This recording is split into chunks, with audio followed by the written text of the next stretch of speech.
কোনো কিছু তাকে আটকাতে পারে নাই। ইনসাফের যে লড়াই তিনি শিখিয়ে গিয়েছেন। ইনকিলাব মঞ্চের মুখপাত্র শরীফ ওসমান হাদী এখানে সমাহিত করা হয়েছে।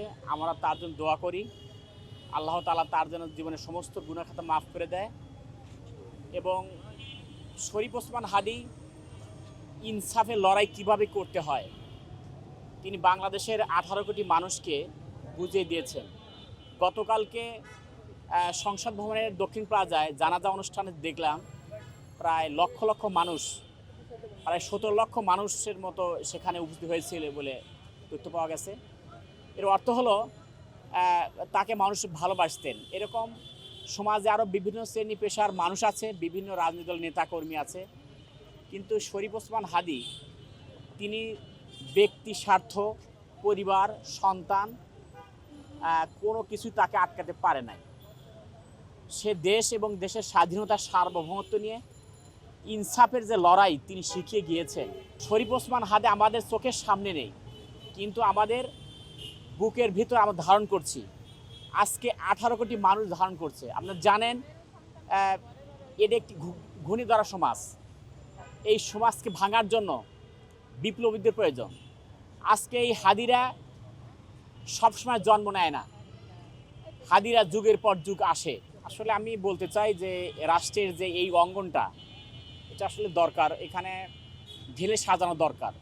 এখানে আপনার যদি সে আওয়ামী দোসররা যদি রাষ্ট্রের স্নায়ুকেন্দ্রগুলোতে এখনও ঘাপটি মেরে থাকে, তাহলে সেখানে কিভাবে এরকম ভালো কিছু আশা করা সম্ভব? আমি বলতে চাই এটি আইডেন্টিফাই করেন। এই আওয়ামী দোসররা এখন তারা ব্যানার পাল্টিয়েছে, তারা মুখোশ পাল্টিয়েছে, কিন্তু তারা ছদ্মবেশে ঘাপটি মেরে এখনও রাষ্ট্রে আছে তারা।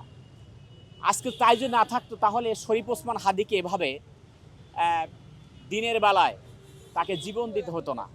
এবং সেই খুনি সে এই বাংলাদেশ থেকে যানবাহন যেয়ে এবং সে শুনতেছি সে দেশ পাড়ি দিছে কিভাবে।